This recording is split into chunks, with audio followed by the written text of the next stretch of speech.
Hey guys, Moose here. Welcome back to another episode of Life is Feudal Forest Village. Let's see if we can get these houses done today. Probably, I don't know. I gotta think about it. Actually, I wonder, first off, is this... No, of course not. Okay, you can't pave pavement. I guess that makes some sense. Okay. Do I want to move that? Yeah, probably, right? Is this full up? Yeah. No one's homeless, right? Certainly no one could be homeless, logically.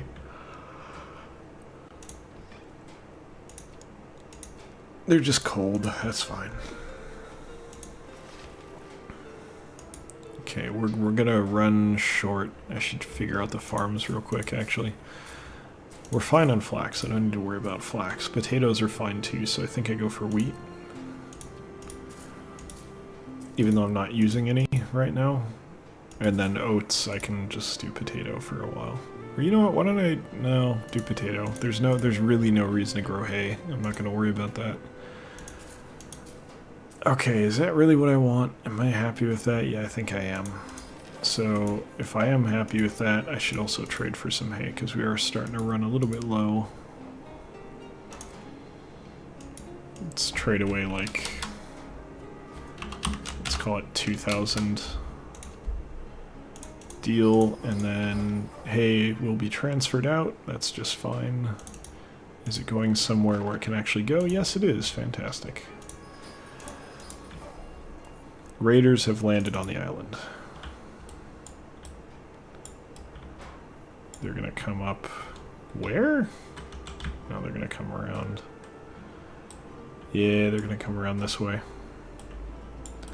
Alright, well I can do something about that. Guess what, Ivy? You got some work to do. It'd be really great if I could prevent them from burning this down. I really don't want to have to rebuild this stupid thing again. That would be very frustrating. So, where are they? They're there.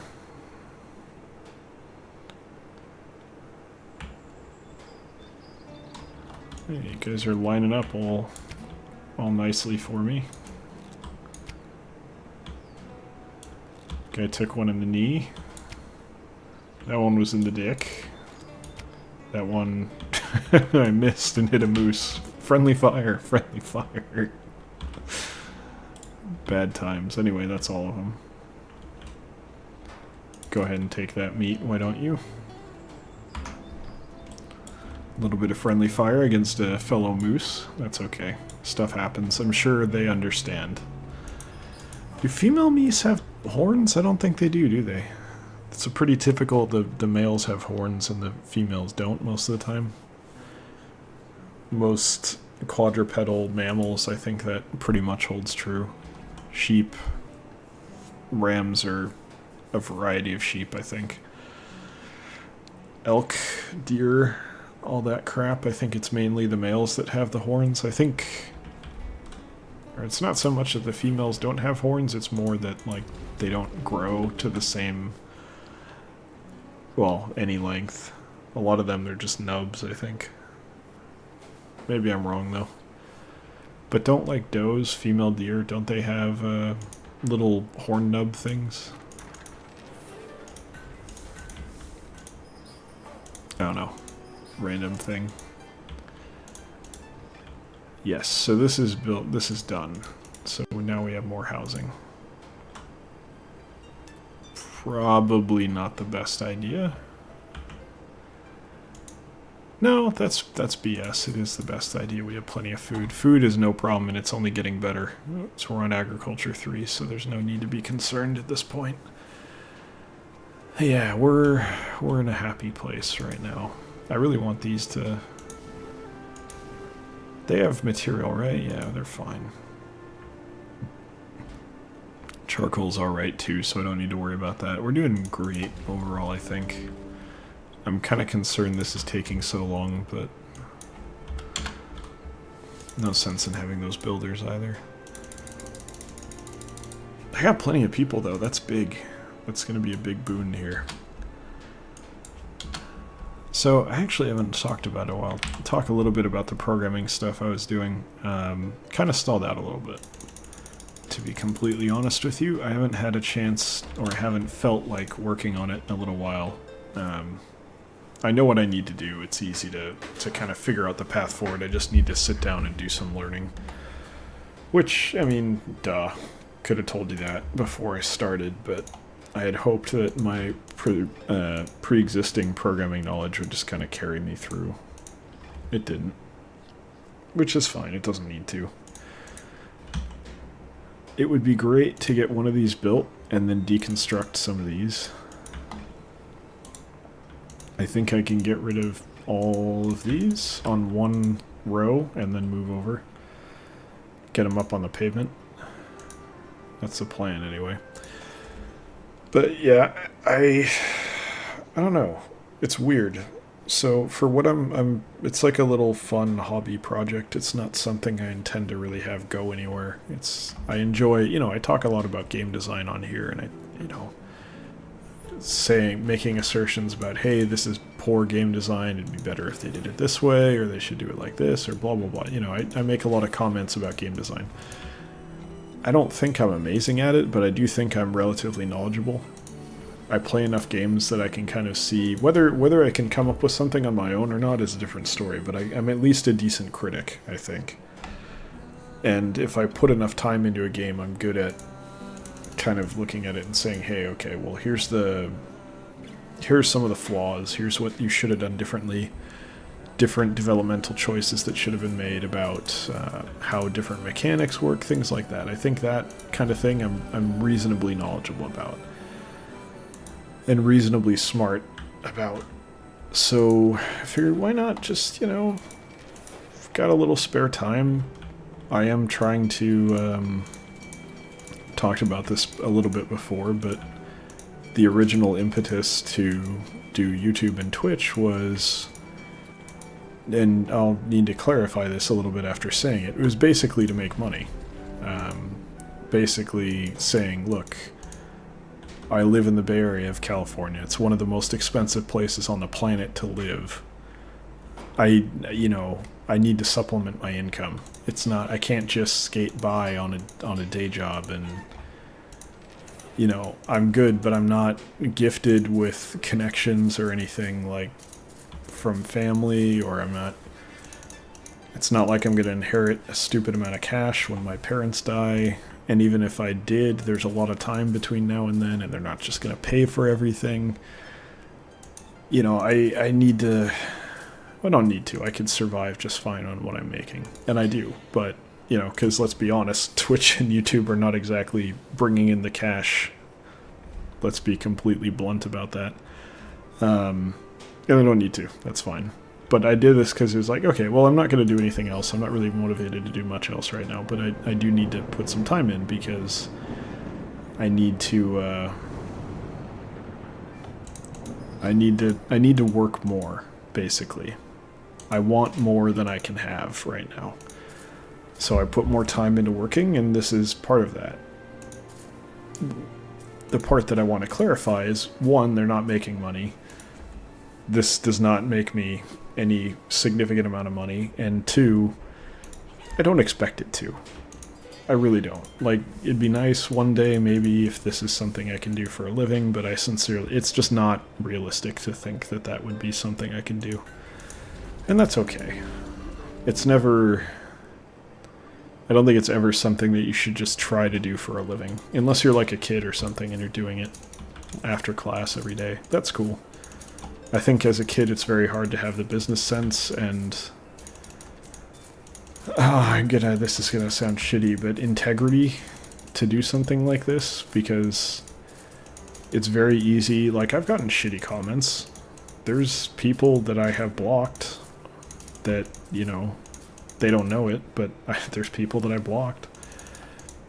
And I could put them on blast in a video, and I could say, hey, fuck you, this guy's name, screw this guy. That'll probably get me demonetized, but again, I'm not making anything off this anyway, really. I could do that, But that's not the right way to handle a community. And there's a lot of different little things like that where, you know, there, you know, yeah, you probably know what I mean. Like, if you watch videos on YouTube, you can do this and be a scumbag, and you could do this and have integrity. And I think the people who do this and they're scumbags see success more often, unfortunately, because that's the whole point of being a scumbag. But, you know, it's like the CSGO Lotto stuff, where you just like, hey, oh yeah, I just found this site. Oh, never mind the fact that I own it. I just found it. Oh, look, here, come spend your money here. And then advertising it and stuff. Stuff like that. And it's really, really easy, at least in the short term, to get away with stuff like that on YouTube. Because there's no... It's not really regulated to a degree that's that significant. And you're only going to get caught and yelled at if you're successful. And if you get caught and yelled at and you're successful, because you have to have been caught and yelled at, you probably have the money for an attorney who's going to make it so that you're not going to really get punished at all. Like the guys who did CSGO Lotto barely got punished. And deserve to not be allowed to exist in this marketplace any further. But they are, and they still exist, and there's people who still watch their stuff and patronize their videos, and that's not really the kind of a community I'm looking for. But point is, I feel like if you're younger, you're more likely to go down that road. Because you don't... I don't know, maybe this is... I'm an old man, and I'm like, oh, the kids these days have no integrity. Yeah, it probably is just that. I'm probably full of shit when I say all that, but anyway.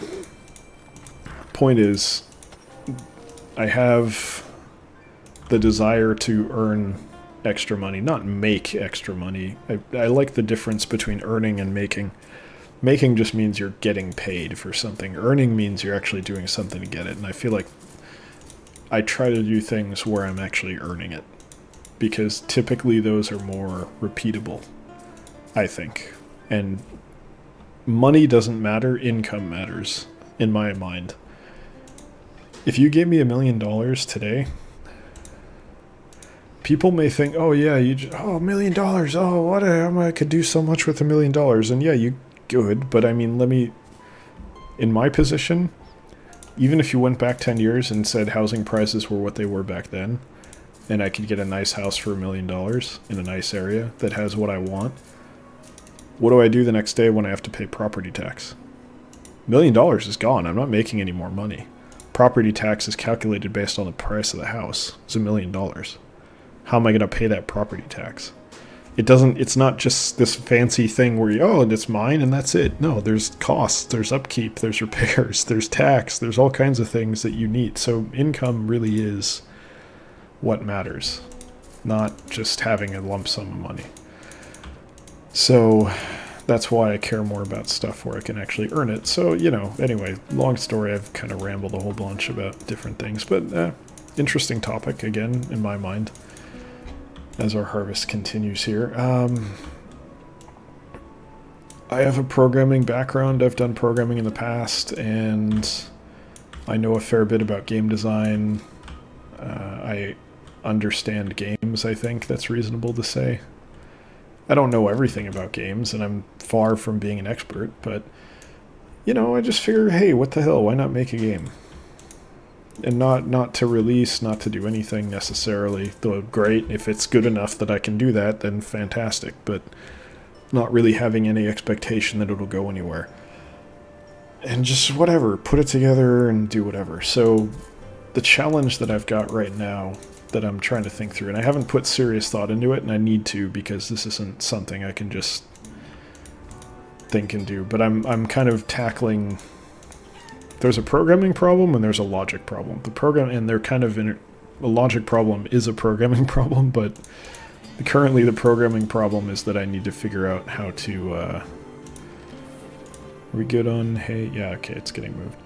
The programming problem currently is that I don't know how to do the basic part of what I need to do right now, which is just setting up variables, which is critical for obvious reasons if you know anything about programming.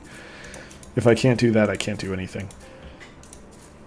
So that's an easily solved problem. I just have to watch some videos and basically take a class. That's fine.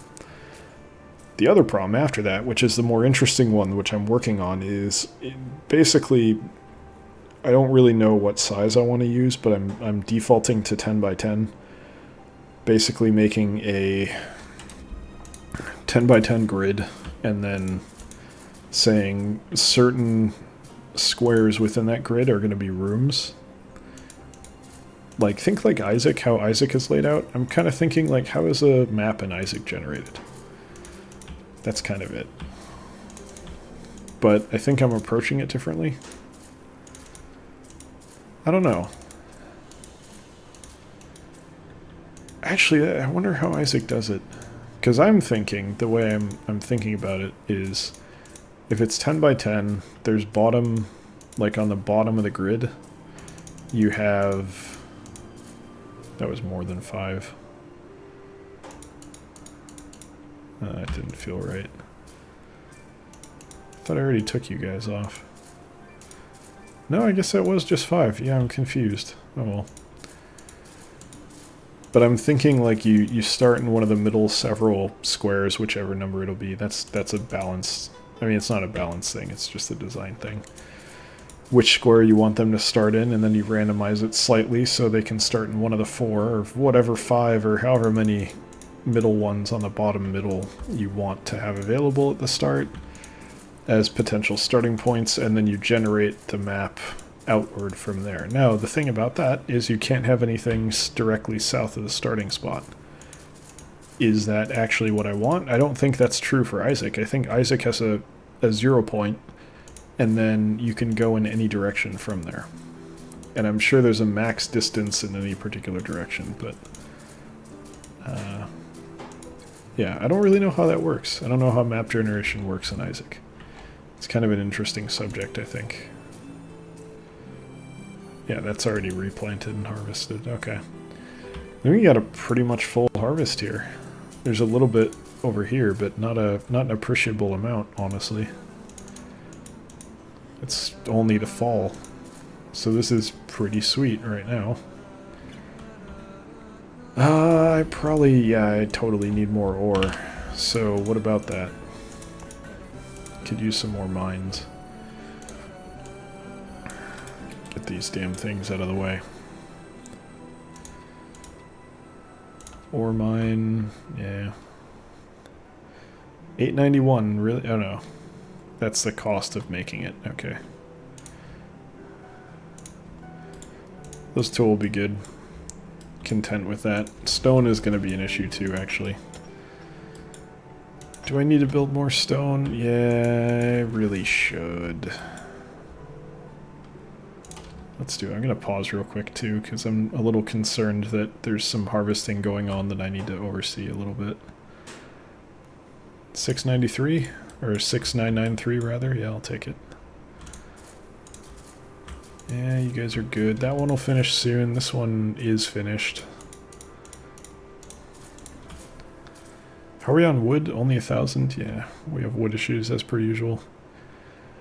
But yeah, anyway, so I'm basically trying to figure out how to do procedural map generation, and I've never done anything even remotely like that before, and I'm not looking at any guides on how to do it.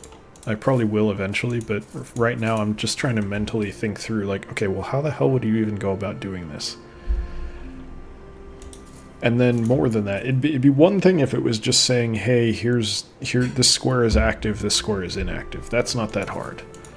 But then how do you do the connections? Because really, the hard part in my mind, when I'm thinking about it without any actual attempt at making it, just thinking about it conceptually, the hard part, I think, is more trying to figure out how you can move through it. It's what you can easily say, hey, these rooms exist and are active, and then if they're not accessible, they're not adjacent to another room, or they're not adjacent to a room that has a flag, and the flag is connected to start. Then you just automatically deactivate them, and you make sure if there aren't enough rooms... Okay, this actually might work. If there aren't enough rooms that are active, then you make more until there are enough. And then you're fine. Yeah, actually, I think Okay, I now have an okay idea of how this should work. I have one solution. It's not a solution for where you have the room connections. Like if you have a pathway on one room to another room, but then sometimes you can't go from one room to another just because they're adjacent. I don't know if I'm explaining that properly. That part I don't know how to do yet, but I think I've just come up with an idea of how to... I think it's a really bad idea. I don't think it's the best, most elegant solution, but I do think it would work. The problem is when I'm doing a project, if I'm working on something and it's something that I have control over, which if it's like YouTube or Twitch, I have standards of quality and I want things to be good, but I also know I don't always do my best work, especially if it's verbal. I'm not a very verbal person. I'm not a very charismatic person. Like, I'm not a very social person. That's the word I'm looking for. So I can't, like, guarantee quality for that kind of thing because it's not something that I have confidence in, and it's not something that I have, like, a procedure for. Like, I don't know when I've hit the point where I'm happy with something. If it's a verbal communication kind of thing, I don't have that because I'm not that kind of person, I guess. I don't know what good enough is. And I couldn't tell you what makes a guy like Northern Lion more charismatic than a guy like me. Not specifically. I can't describe it. I lack that understanding in that language. But if it's math or logic or programming, which is math and logic, that's a totally different animal. I know I can point to it and say, well, it's inefficient because this. And that doesn't necessarily mean I know how to make it more efficient, but it does mean that I know that this is wrong, or I've done something wrong. And my bar for saying something is good may be much lower than someone who actually knows what they're doing, but I at least have an idea of what I'm looking at, to a degree. So it's much easier for me to care about quality and be really good with something when it's more like that. So when I work on projects, the initial point that I was making was when I work on a project, I usually try to have pretty high standards of quality and make sure that if I'm going to do something, I'm going to do it right. And with programming, probably that means I'm going to have to look at someone else's work and say, like, hey, how do you procedurally generate a two-dimensional map? That's the starting point, basically. And most of those are going to be a lot more complex than what I'm doing, so it's really just going to be a question of... yeah, this is going to look ugly no matter what I do. Forget fixing that. It's going to be like, okay, well, what's the core principle here that I can steal to make my setup work? But I will probably discuss all of that at a later time, because I may have a solution later when I've actually implemented it, but right now I can't even get the basics, so hopefully I'll have a little bit more on that next episode. I've gotten a couple comments that it's interesting to listen to and talk about, so I hope you guys enjoy it. I know for some people it's not your cup of tea, and I apologize for that, but it's something I really deeply enjoy, those sort of logic puzzles that you can kind of play with and figure out, and I really have a lot of fun with that. So I hope you guys enjoyed as well. Thank you very much for watching. Time to end this episode. Hope you guys enjoyed it. Hope you'll join us for the next one as well. If you did enjoy it, you can feel free to come by twitch.tv/electronicmoose Wednesday, Friday, Sunday, 6 to 8 p.m. PST, 9 to 11 p.m. EST. Check out a stream if you'd like. If not, thank you for watching the videos here on YouTube all the same, and I will see you next time. Take care.